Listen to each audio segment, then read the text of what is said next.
Welcome to the Company of Dads podcast, where we explore the sweet, silly, strange, and sublime aspects of being a lead dad in a world where men, who are the go-to parent, aren't always accepted at work, among their friends, or in the community for what they're doing. I'm your host, Paul Sullivan.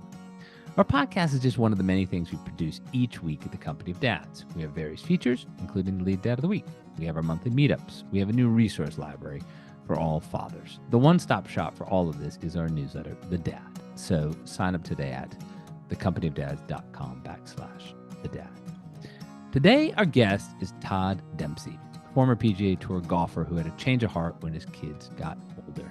Demsey grew up in Southern California, graduated from Torrey Pines High School, and then went on to Arizona State 2, proving grounds for some of the best golfers in the United States. He won the California State Amateur title, notching his name on the plaque at the first tee at Pebble Beach, beat two future major champions to win the NCAA championship, and played on a winning Walker Cup team.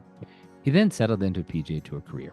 When his kids arrived, a daughter, then a son, his wife brought them along, and the foursome traveled together. Todd made over 150 cuts, which is the marker to play the weekend and make money on the tour. Then, when it was time for his daughter to start school, he had a change of heart. He wanted to be there for his kids. And the PGA Tour, as glamorous as it may seem, requires you to be away from home at least 30 weeks a year. So he made a decision not many would make. He gave it up to be a lead dad. Todd, welcome to the Company of Dads podcast. Glad to be here. Thanks for having me. You know, your dad was a great golfer. He played at Wake Forest, which is famous for, alma mater of Arnold Palmer. One of your teammates in the Walker Cup, Jay Siegel, was a great Wake Forest player. What do you remember of him, though, as a father?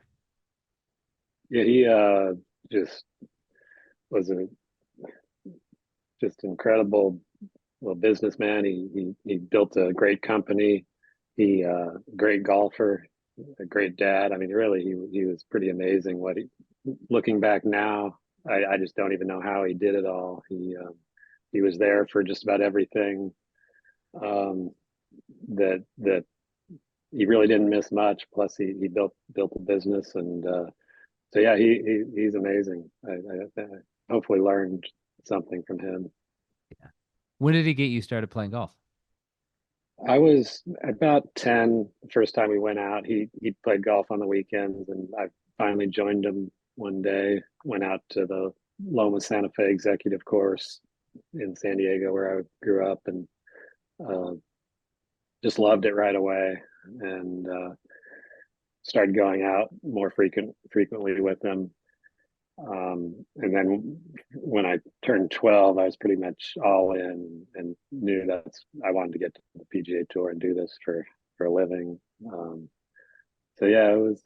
He never really necessarily pushed me to play, but I just finally joined him one day, and he's been supportive ever since.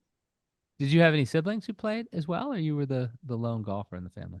Yeah, pretty much the lone golfer. My sister plays a little bit, but yeah, she was doing other things, tennis and stuff. So yeah, it's pretty much the lone golfer. Yeah. You know, you said at age 12, you wanted to play on the PGA Tour. I also remember at age 12 hitting some Tour Edition golf balls in my backyard, thinking I was going to be Greg Norman before Greg Norman became this controversial figure. It didn't quite happen for me, but it happened for you. And so, with your skill, you were great at every level. Golf in San Diego and Southern California is super competitive. You went on to Arizona State, which has produced amazing professional golfers. Was there ever a moment where you thought you might do something other than be a professional golfer? Not really. Not growing up. I pretty much thought this is what I'm going to do until I'm 60 years old, and Champions Tour, everything. That's kind of what I had in mind. But it wasn't until, well, I guess the first year I had my PGA Tour card in '97. I kind of realized maybe this isn't. I don't necessarily love the life being on the road, and but having kids, and then when the kids got to school age and I'm gone playing golf, I really realized that not wasn't sure that it's worth it to miss, you know, half of my kids' childhood to do this. You know, if I Yeah. obviously if I was playing a little better, uh, I don't think it would make a difference, but it would make it a little harder of a decision. But yeah, just not. You know, now that the kids are almost off to college, I'd consider doing it again. But we'll see what happens. Yeah, we'll get to that in a second. I want to come back for the listeners who are not complete golf geeks like I am. I mean, you won the California State Amateur at Pebble Beach. I played at Pebble Beach. I played in the Champions Tour event there as an amateur. The plaque on the first tee, your name is there. You beat who did you beat? Uh, Dave Bergagno in the final, who was he was at University of Arizona, so we were Yeah. kind of rival. He's a good friend, but yeah, 36 hole final at Pebble. I played Pebble 9 times in 6 days because of the match play format, and we played the final. We it was just two of us, obviously, and we would play through groups, which is I've never done in a big tournament before. But I guess Pebble didn't want to shut it down for us, even back in '92. So yeah, it was interesting. But I love that place before that week, and then after that, it's just Magic. yeah, yeah, about as good a week of golf as I could remember. And then you win the NCAA, and you beat two guys who are pretty well known. Who are those two guys that you beat to win the NCAA? David Duval finished second. Justin Leonard finished third. Yeah. Um, so yeah, that was I didn't really think much of it at the time, but both ended up being great players, obviously. But both ended up being Um, major champions. Both ended up, Justin Leonard, makes one of the most famous putts in Ryder Cup history.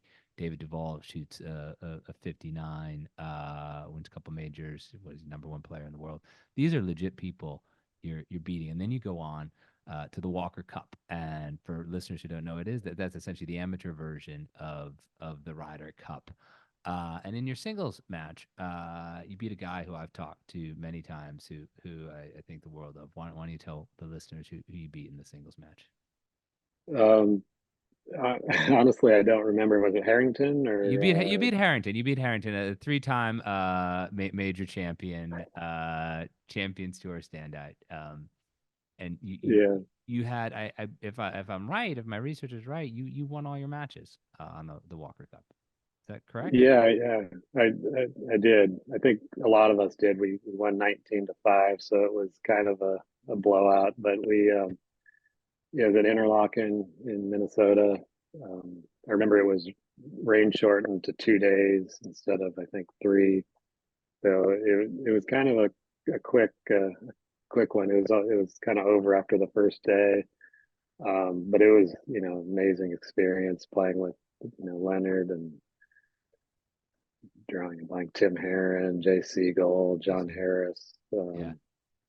Brian Gay, Dave Bergagna. But yeah, it was a great group. We won pretty easily, and um, but yeah, those are the things I remember in golf. The probably more the amateur stuff, the PGA Tour stuff, all kind of runs together. It just seems like one kind of a blur, but the amateur stuff was memorable to me.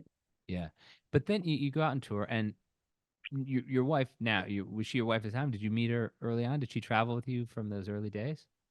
Yeah, we see we married in '01, so yeah, it was or in '02.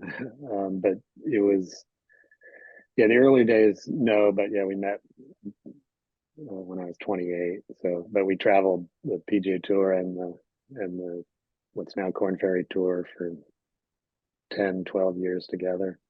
Yeah. And I mean, just to paint a picture here, because again, I'm a very amateur golfer. I would say, a very amateur golfer.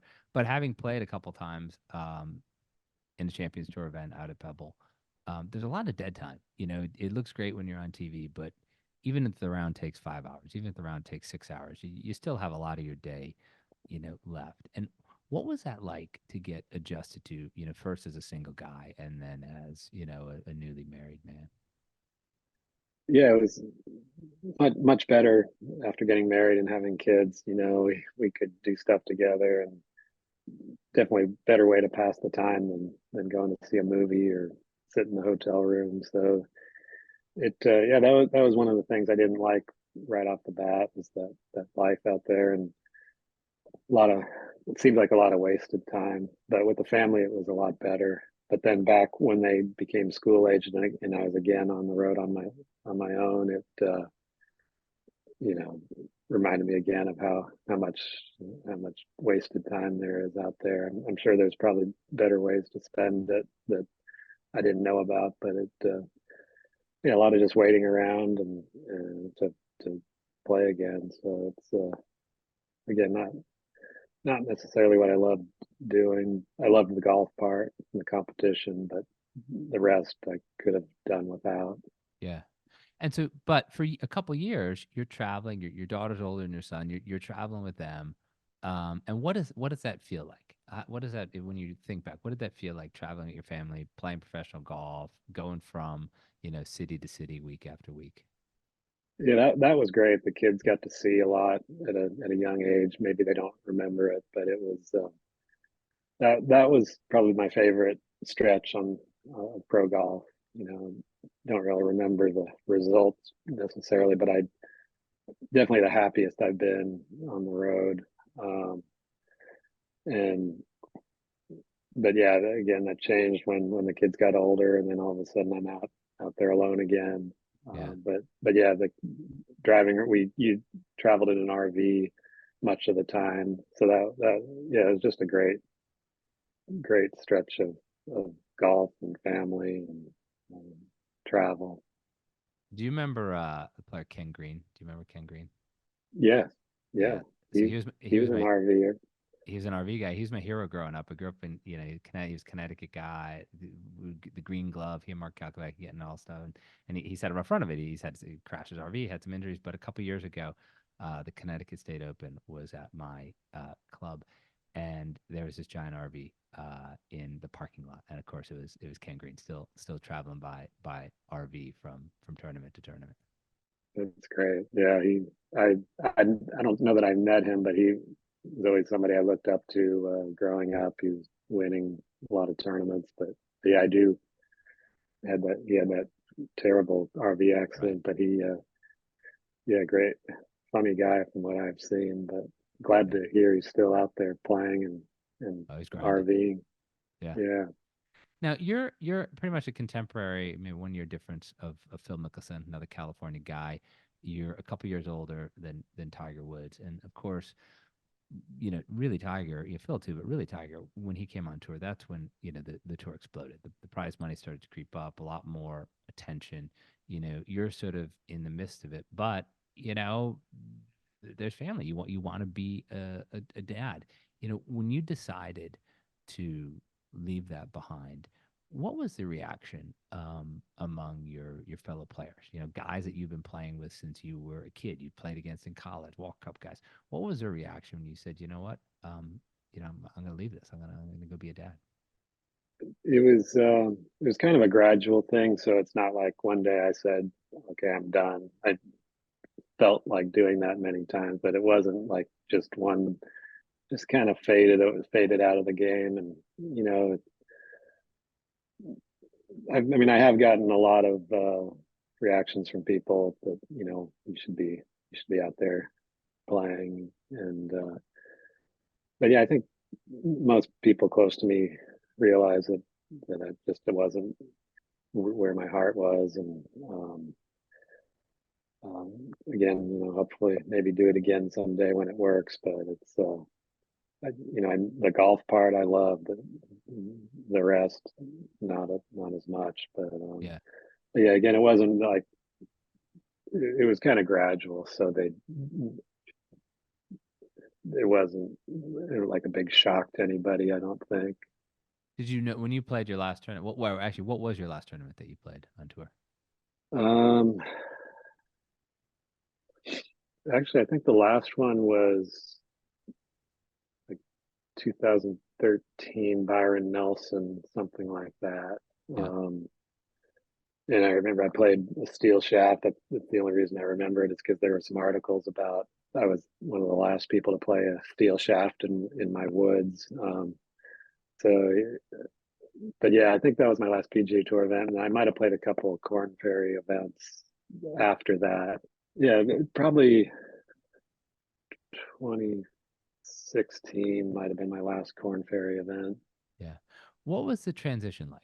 What did you when you because you now live in Neptune Beach, so that's sort of people who don't know northeastern Florida geography, that's sort of in the shadow of Ponte Vedra Beach, where of course the global headquarters of the PGA Tour is. That's where you went, when you got off the tour. What was that transition like from tour player to, and we want to talk about this, what you decided to do afterwards? Yeah, at first I was gonna maybe look into something out of golf completely. I was a little burnt out on the game, and but you know, I looked around and didn't see anything that inspired me too much, and um, not a ton of people searching for a washed up tour pro to hire. So I started coaching some kids, which I enjoyed. Um, I've always been interested in um, more traditional golf equipment and refinished woods back in high school. So I started messing around with persimmon woods and making them for myself and uh, experimenting with different things with persimmon woods, and that's kind of where I am now, just creating woods for people that are looking to kind of revisit the roots of the game and play it the way they did for hundreds of years before the hollow titanium heads came out. So it's been a lot of fun. It's a lot of work, but I enjoy it. So we'll talk, a little bit later about, a little bit more about the persimmon wood business and explain that to the listeners. But when you're married, when you have kids, it's rare that you make decisions in a vacuum. This is not like you were at, Arizona State still, and you wanted to hit, wedge shots for 5 hours on a Tuesday night. You could do whatever you want. What was the conversation like? Your kids are too young, but what was the conversation like with your wife as you talked with her about, changing careers and moving on to something else? Yeah, that also was kind of a gradual process. It wasn't, again, just one moment, but she's always been supportive of what I do, and the, playing professionally, she had to make so many sacrifices, left a good career herself to go out with me on the road, and did some caddied for me for a couple of years, and so she's made huge sacrifices, and so yeah, again, it was so gradual, the leaving the game, that but, I mean, she's always just been supportive of me pursuing my dreams, and that it became, golf, professional golf kind of faded away as a dream, and but yeah, she's through every step she's been really supportive and has done amazing things to keep everything Yeah. moving forward. Yeah. And so when you think about, your kids, I think you told me before, your daughter is a senior in high school and your son is a freshman. Did I get that right? That's right. Yeah. Yes. Mhm. So, they still very much need you. I know my kids are getting older too. You become the driver, and the listener much more than the, hands on doing as much. But when you think about the journey you've had over the past, 10 or so years, 8 to 10 years since you came off the tour, started this business making, custom golf clubs, you've done some coaching, what have been some of the most rewarding parts of being what we call a lead dad? I guess just the fact that I mean, I did miss some things early on at the end of my playing, and with some travel in recently, but yeah, just feeling like I was there for them from, you know, uh, that's, as I look back on things, just, it's fun to travel the world and take the kids to some great places, but just feeling like between my wife and I, just always being there for them, and really not missing much, and um, similar to the way my parents kind of just somehow made it work. So that's probably what's most satisfying to me. Yeah. Yeah. And the business you've created for listeners who don't know golf, persimmon woods are the types of woods that we played with through pretty through the 1980s, I think, right? I mean, I mean, you may have played them a little bit longer, but that's when sort of Callaway came out with these metal woods, titanium woods, and TaylorMade. That was kind of the 90s. You're going back to that. There's a huge interest in interacting with the game of golf differently now. Of course, some people always want the newest and the best. They want to hit as far as they can. Other people want to, go back to these courses and play them, the way they were meant to be played or the way they were designed to be played. What's been, some of the most when you think of stories that you've had in going into this persimmon wood business, what have been some of the most rewarding, interactions you've had with people, and what do you try to, put into those clubs that you're custom making for individuals? Yeah, that's been probably, just the people that I've connected with. Actually, our mutual friend Todd Rohrer, he's kind of got me in going in this direction. In '08, I played golf with him, and he took out a persimmon wood, and I was still playing on the tour, and um, he hit a great shot right down the middle with his persimmon, and I kind of asked him, what are you doing? And he said, I play golf for the sensory reasons, for sensory satisfaction, and it kind of made sense to me that I was playing to make a living, or you know, who knows what. But it was just kind of opened my eyes to a new way of looking at the game, and I actually played the game a little bit more in that direction towards the end of my playing days, which was helpful. Um, Playing more for the joy of the game and the love of the game than for some kind of result. So, interactions with him, just all the people that I've met that I've found are interested in playing the game. A lot of these courses are unfortunately obsolete with the equipment out today. Hopefully, the ball rollback will help with that. But there's a lot of people out there with similar mindset as me, and been fun to meet those people and create woods for them. Now, as you said, your kids are both in high school. They're both high school athletes. I believe you told me your daughter is a great surfer, right? Right? Yeah, really Yes, into. yes, they both kids are competitive surfers, and yeah, they found something they love doing, which I'm really happy about as a dad. And my parents kind of um, encouraged my golf, just really pursuing it 100%, which the kids do with surfing, and my son also with baseball. So Yeah. um, yeah, that I'm happy that I've been able to do what I can to help that. But they're just such motivated and good kids that just pour everything they have into what they're doing. So it's fun to watch. Do you surf with them? I do, yeah. I try to get out every day, and it keeps me keeps me young, I guess, or feeling old when I'm out there with them. But yeah, I love it. I grew up surfing a little bit in San Diego, so it's fun to revisit that, and kind of keeps me in shape. Yeah. Now, as you said, this has been a great conversation, Todd. But as you said, your kids are getting older. They need you in a different way now. Your wife has her own career. You've got the club making business, but you've started to take a crack at golf again. You started to try to qualify for the Champions Tour, and again, for listeners who don't know, I think it's probably the toughest tour to qualify. If you're one of your former competitors, David Duval or Justin Leonard, you get to go on automatically when you're 50 because you won major championships. But you know, other people who are trying to qualify, they only take five, and no ties. It's like the top five, and so it's amazing. And I've known some great guys. I know Jay Siegel, your former amateur teammate. He made it. More recently, guy I know well, Ken Tanagawa out of Whisper Rock. He made it. it's awesome to do it. It's sort of a dream come true. What was it like when you went back out there to qualify? What did it feel like? And you know, you had one of your persimmon woods in your bag.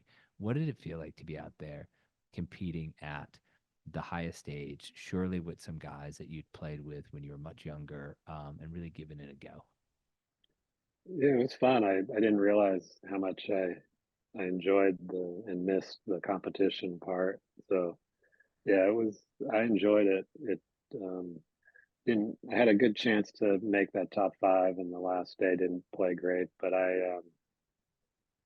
yeah, I was surprised how much I enjoyed it, and I think just I have a little different perspective now. So it's kind of all just a healthier mindset out there now, where um, it's not everything. You know, my whole world doesn't revolve around my score that day, so it's a little different now, and hope to do some more. We'll see. I mean, it's not easy, like you say, and it's they're, if anything, they're trying to shut it down even more for guys in my kind of category. So it's yeah, it's a tough road, but I miss competing, and I want to compete somewhere, at least some. So Champions Tour seems to be the most logical fit, but who knows? We'll see. I'll just keep looking at all possibilities, and keep practicing every day. I pretty much just at home. I take breaks from making woods, and hit balls into the net and into the school across the street and on the beach and stuff. But I stay swinging every day, and so I feel ready to go compete pretty much anytime. That's amazing. Are you going to go to Q school again for the Champions Tour? Yeah, most likely. We'll Yeah, see. Yeah, I've gone the last two now, so yeah, we'll see. I feel like I can get in that top five, but um, yeah, yeah, it'll be start thinking about in the fall. yeah.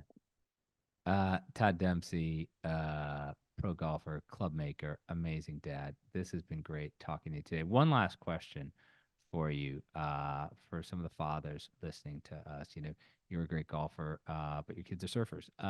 You know, parents want, you know, dads and moms want their kids to play golf with them.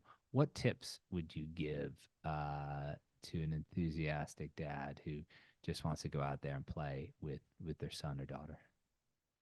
Yeah, I mean, the kid has to want to do it, you know, and my kids would join me once in a while, but I could tell it wasn't what they loved doing. Which so I mean, I would just be careful not to push them too hard, because you know, then they won't like it. But I probably could have pushed my kids a little more than I did. Maybe I'd have a couple more golfing partners, but they and actually my daughter and I went out yesterday and hit balls. So you never know. I mean, she seems interested now. So I think just letting it happen naturally, and not trying to force anything would be good. But I don't know. That's my opinion for what it's worth. Great tip. Todd Dempsey, thank you again for being my guest on the Company of Dads podcast. Thanks, Paul. Enjoyed it. Thank you for listening to the Company of Dads podcast. I also want to thank the people who make this podcast and everything else that we do at the Company of Dads possible. Helder Mira, who is our audio producer, Lindsay Decker, who handles all of our social media, Terry Brennan, who's helping us with the newsletter and audience acquisition, Emily Servin, who is our web maestro, and of course, Evan Roosevelt, who is working side by side with me in many of the things that we do here at the Company of Dads. It's a great team, and we're just trying to bring you the best in fatherhood. Remember, the one-stop shop for everything is our newsletter, The Dad. Sign up at thecompanyofdads.com/thedad. Thank you again for listening.